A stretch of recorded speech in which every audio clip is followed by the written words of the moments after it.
Minnst 10 eru látnir og fleiri særðir eftir skotárás í skóla í sænsku borginni Örebro í dag. Lögregla telur að ódæðismaðurinn hafi verið einn að verki og hann sé látinn. Forseti Íslands hvatti alþingismenn til samvinnu og samstöðu hvar í flokki sem þeir stæðu. Þungbúin ský nálguðust á alþjóðavettvangi og huga þyrfti að framtíð og öryggi lands og þjóðar. Alþingi var sett í dag. Ísland lifi. Húrra, húrra, húrra, húrra. Hinn dæmigerði þingmaður er rúmlega 50 lögfræðingur sem fór í MR og hefur líklega setið í sveitarstjórn. Kínversk stjórnvöld hafa þegar svarað tollahótunum Bandaríkjaforseta í sömu mynt. Forstjóri Össurar sem er á alþjóðamarkaði segir ástandið skapa óvissu, breyttir tímar séu framundan sem þurfi að aðlagast. Vonskuveðri er spáð næstu sólarhringa og á morgun taka appelsínugular viðvaranir gildi landið allt. Fólk er beðið að fylgjast vel með veðurspám og gera viðeigandi ráðstafanir.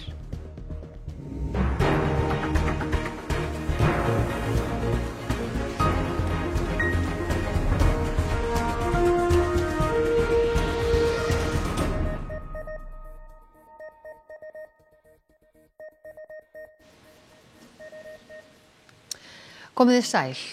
10 voru drepnir í skotárás og símenntunar miðstöð í Örebro í Svíþjóð í dag. Sænskir fjölmiðlar greina frá því að margir til viðbótar hafi særst en lögregla hefur ekki gefið upp hve margir. Þetta er mannskæðasta skotárás í sænskum skóla í rúma 6 áratugi. Meintur ódæðismaður sem er látinn er karlmaður á fertugsaldri búsettur í Örebro. Hann var ekki meðlimur í glæpagengi svo vitað sé. Talið er að hann hafi verið einn að verki. Próf voru í skólanum í dag og því færri þar en alla jafna. Dagný Hulda Erlendsdóttir, hvenær gerðist þetta? Þetta var klukkan 12:30 að staðartíma í dag. Þá heyrðust fyrstu skotkvellirnir. Það er ekki alveg ljóst hvort það var fyrir utan skólan eða inni eða bæði. En lögregla hefur greint frá því að líkin þau hafi fundist inni í skólanum. Það var mikill viðbúnaður, það voru 10 lögreglubíla og sjúkrabíla sendir á vettvang og tíma þá var ekki vita hvort ódæðismaðurinn væri einn að verki eða hvort það væru fleiri. Þannig að öðrum skólum þarna á svæðinu var lokað líka. En svo gerði lögregla húsleit á heimili hins grunaða miðjan dag og svona eftir það taldi sig vera vissa að hann hafi verið einn að verki. Og það hafi verið haldnir margir blaðamannafundir í Svíþjóð í dag. Já, lögregla er búin að halda 2 blaðamannafundi og akkurat núna í þessum tölu orðum þá stendur yfir blaðamannafundur dómsmálaráðherra landsins og forsætisráðherrans og Úlf Kristersson forsætisráðherra hann sagði að það væri myrkur yfir allir Svíþjóð í dag og Karl Gustaf konungur hann hefur sendt öllum þeim sem hafa mist ástvini í dag samúðarkveðjur en við skulum sjá brot af fundi lögreglunnar i dag. Vi hade också en rökutveckling som vi kunde konstatera strax därefter klockan 12:42 inne i lokalerna på skolan. Ett antal skadade personer har anträffats med skottskador. Och en av de här skadade personerna är en person som vi misstänker kan vara gärningspersonen. En Dagný Hulda, vita hvernig þeim reiðir af sem eru særðir? Sænskir fjölmiðlar hafa greint frá því að 4 þeirra hafi farið í aðgerð í dag og líðan þeirra sé stöðug. Það voru margir sem þustu að sjúkrahúsinu, ástvinir þeirra sem að létust og særðust en lögregla er enn að bera kennsl á líkin. Það greip skiljanlega sig mikil örvænting alls staðar í borginni og fólk með áhyggjur af sínum, það væri þeir sem eiga nemendur og starfsfólk í skólanum. Och vi skulum heyra brot ur viðtal við föður ungra konu sem slapp óvart. Vi har ju haft sms-kontakt hela tiden i nu 2,5 timme och hon kom ju till skolan 5 minuter kanske före det hela och har varit mycket rädd men känt sig lugn och trygg och bett till Gud hela tiden. Vi har en tro på Gud och så här men hon har bett till Gud och varit lugn och känt att det ska gå bra. Sen hon har sett blod och lärarna har varit väldigt duktiga och hjälpt dem och fört in dem och låst dörren och så här. 150. og 7. löggjafarþingið var sett við hátíðlega athöfn í dag. Athöfnin hófst með guðsþjónustu í Dómkirkjunni þar sem séra Guðrún Karls Helgadóttir biskup og Elínborg Sturludóttir dómkirkjuprestur þjónuðu fyrir altari. Að guðsþjónustu lokinni gengu forseti Íslands, biskup, ráðherrar, þingmenn og aðrir gestir fylgdu liði yfir í Alþingishúsið og létu það ekki á sig fá þótt ekki viðræði vel til þingsetningar enda óvanalegt að þing sé sett í febrúar. Athöfnin sjálf var með hefðbundnu sniði og hófst með tónlistarflutningi strengjakvartetts.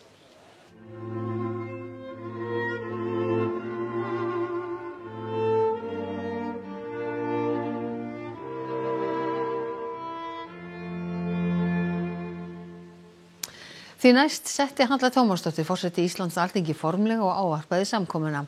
Í ávarpinu bað Halla þingmenn í stjórn og stjórnarandstöðu að missa aldrei sjónar á að standa vörð þjóðina. Þingmenn þyrftu að skynja æðarslátt samfélagsins enda væri þingmennskan jafnvægislist. Hún sagði að í norskri fjallamennsku væri viðtekið orðatiltæki sem hefði bjargað mörgum mannslífum og segði að betra væri að snúa við en rata í ógöngur út af þrjósku og einstrengingshætti. Þá lýsti hún áhyggjum af þróun mála á alþjóðavettvangi. Á himni má þó sjá þungbúin ský, sum óþægilega nærri okkur. Þróun mála undanfarið vekur upp spurningar heimsmynd Vesturlanda, sem grunnur var lagður að í kjölfar síðari heimsstyrjaldarinnar. Ísland nýtur góðs af alþjóðlegri samvinnu og það er eðlilegt að spyrja áhrif þess á okkur ef alþjóðastofnanir njóta minni stuðnings og alþjóðalög eru virt að vettugi. Mögulega munu þið, kæru þingmenn, á næstu misserum þurfa að taka veigamiklar ákvarðanir framtíð og öryggi lands og þjóðar. Þá er gott að geta samnýtt reynslu og þekkingu og innleitt vinnubrögð sem hvetja til samvinnu. Og meira á Alþingi því hinn dæmigirði þingmaður rúmlega 50 lögfræðingur sem fór í MR og hefur líklega setið í sveitarstjórn. Við skoðum samsetningu þingmannahópsins. Yfir helmingur þingmanna nýr á þingi og þangað hefur valist fólk úr ólíkum áttum. Elsti þingmaðurinn 72 ára, Jónína Björk Óskarsdóttir. Hún situr á þingi fyrir flokk fólksins. Yngstur Ingvar Þóroddsson, þingmaður Viðreisnar sem 26 ára. Mörg á miðjumaldri en flest eru 48 ára. Meðalaldur þingmanna rétt rúmlega 51 ár. Þingmenn eru margir langskólagengnir og stærstur hluti þeirra útskrifaður úr framhaldsskóla. Hátt í 20 skólar víða land komust á blað. Flestir voru í menntaskólanum í Reykjavík, alls 12 og næst flestir í menntaskólanum á Akureyri, 7. Þingmenn eru menntaðir í fjölbreyttum fræðum en algengast nú eins og oft áður próf í lögfræði. 12 sitjandi þingmenn eru lögfræðingar, þar af 9 konur. Svo eru til að mynda 5 lögreglumenn sem kann að vekja athygli og læknarnir eru 3. Margir af þeim sem nú taka sæti á þingi hafa setið í sveitarstjórn eða 23 og þeim hafa verið borgar eða bæjarstjórar. Og það má nánar lesa þingmannahópinn inn á rúv.is. Kínverjar hafa svarað tollahækkunum Donald Trumps Bandaríkjaforseta. Þær taka gildi eftir viku. Talið að Kínverjar láti svo langan tíma líða í vonum að samningar náist. Trump tilkynnti fyrir helgi 25% hækkun tolla á vörur frá Mexíkó og Kanada og 10% hækkun á vörur frá Kína. Samningar hafa náðst milli Mexíkó og Kanada við Bandaríkin að fresta því í 30 daga að hækka álögur. Hvað Kína varðar þá hafa tollarnir þegar tekið gildi. Stjórnvöld þar ætla að hækka tolla á kol og fljótandi jarðgas frá Bandaríkjunum 15% og á hráolíu 10%. 如果因为我们中国也是个很大的国家，我们不能说让他随便的欺负。那他一直征收各种关税，那我们不能不发声音。那我有来有回吧，光是你们限制我这个，我觉得反制是应该的，应该更狠一点。 Kínverjar hafa sett hömlur á útflutning á nokkrum tegundum málma til Bandaríkjanna. svo sem á wolfram sem mikilvægt fyrir framleiðslu á raftækjum, sólarsellum og hergögnum. So I think the combination of using the selected tariff, export control and the restriction on market access to certain US firms basically reflect that China's is trying to increase its bargaining chips and show the US that its capability in terms of the negotiation process. Þá telja sérfræðingar að ástæða þess að tollar Kínverja á bandarískan innflutning taki ekki gildi fyrir á mánudag sé sú að þeir vilji sína samningsvilja og telji mögulegt að afstýra tollastríði á næstu dögum. Nú forstjóri Össurar segir hótanir innflutningstolla valda mikilli óvissu, en fyrirtækið meðal annars með framleiðslu í Mexíkó og Kína.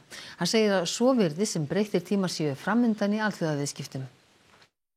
Hótanir Bandaríkjaforseta innflutningstolla á ýmis lönd hafa vakið mikil viðbrögð og skapað leið mikla óvissu og stjórnvöld víða heim að velta fyrir sér hverjar afleiðingarnir raun verða. Það eru stjórnendur ýmissa fyrirtækja líka að gera og eitt þeirra fyrirtækja Össur sem starfar jú á alþjóðlegu markaði. Já, Bandaríkin langstærsti einstaki markaðurinn sem við störfum á og þetta eru cirka 45% af tekjum fyrirtækisins og langstærsti markaður fyrir heilbrigðistækni fyrirtæki almennt í heiminum.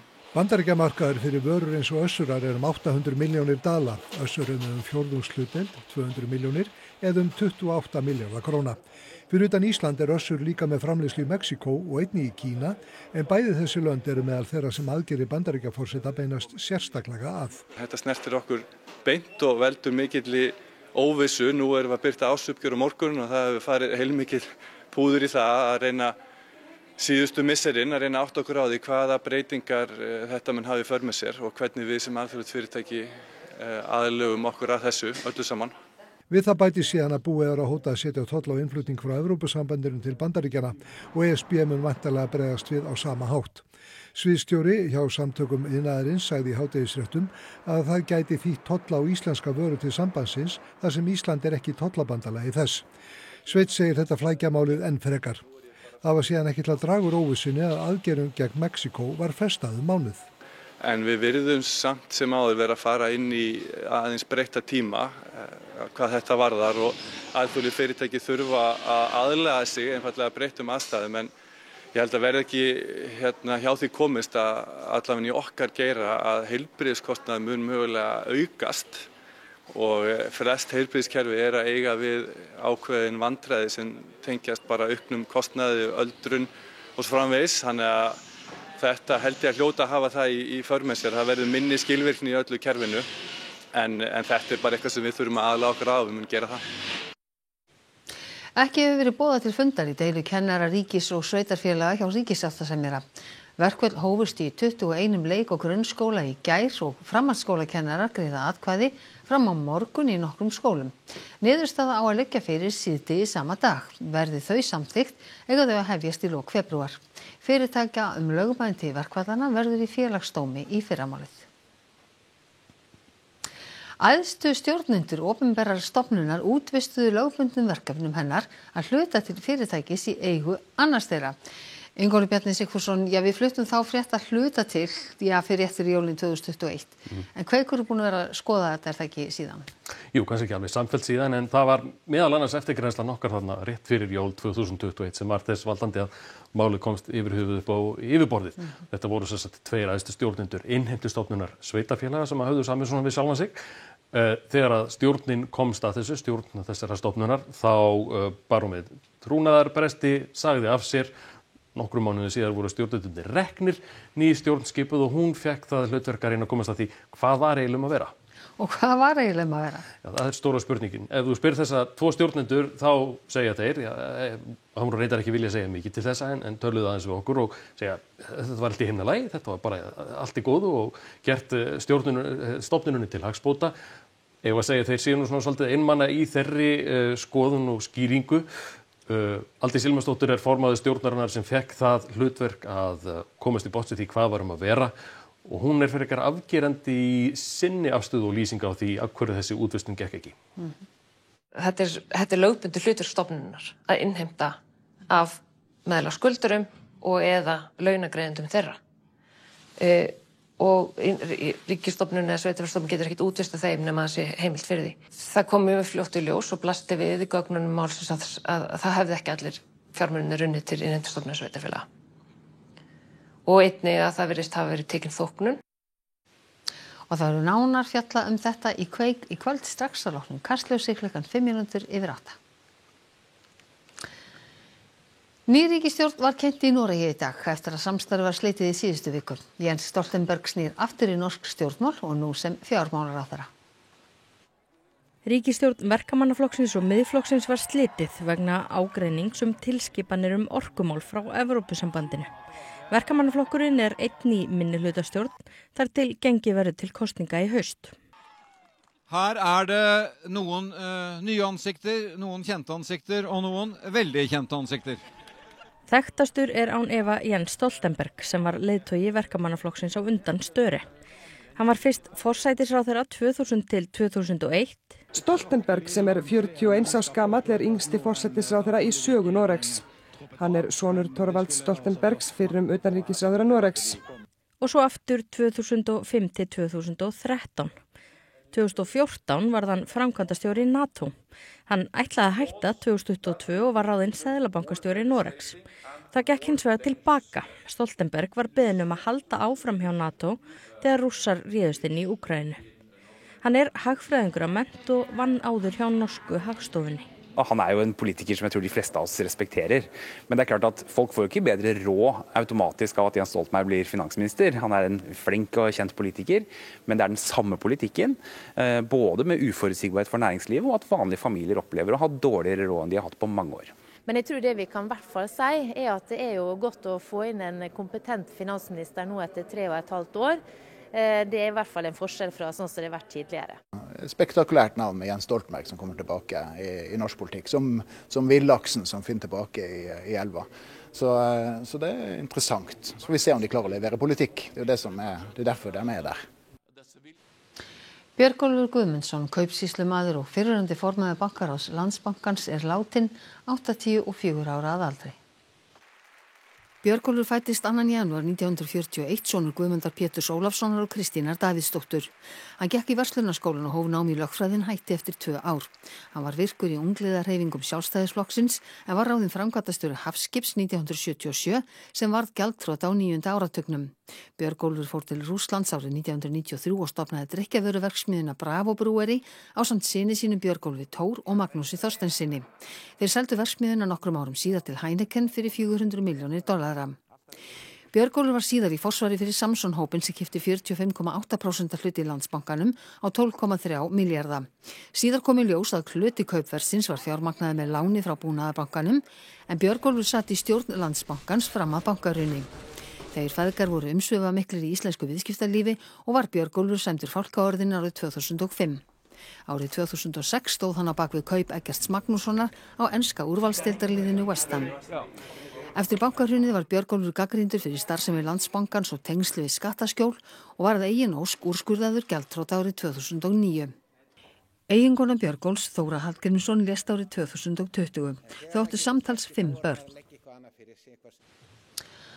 Og þá að veðri. Suðvestan hvassviðri með éljum í nótt og hiti frostmark. Það gengur í sunnan storm eða rok og staðbundið ofsaveður. Talsverð eða mikil rigning landið sunnan og vestanvert en úrkomulítið norðaustan til. Það hlýnar í veðri. Veðurviðvaranir eru víða land og fólk hvatt til að fylgjast vel með veðurspá og gera viðeigandi ráðstafanir. Eva Björk Benediktsdóttir, fréttamaður, hvernig lítur þetta út núna? Já, sem við erum hérna í Garðabænum allavega að fara að bæta töluvert í vind og snjókomu. En þegar óveðrið skellur á morgun nokkuð ljóst að það mun hafa töluverð áhrif. Icelandair og Play hafa þegar aflýst fjölda flugferða. Foreldrar skólabarna eru beðnir að fylgjast vel með tilmælum frá slökkviliði og skólum barna sinna. Og Sorpa hefur einmitt líka gefið það út að allar endurvinnslustöðvar verði lokaðar á morgun og fólk þarf að gera ýmiss konar ráðstafanir. Hérna hjá mér Einar Sveinbjörnsson, veðurfræðingur. Einar, hvers konar veðri má búast við á morgun og næstu daga? Þetta byrja nú á morgun með því að það verður hríðarveður á fjallvegum hérna suðvestan og vestanlands. Svo leið og það nær að hlýna þá fáir hláku eða öllu heldur hálku á vegum svona til að byrja með.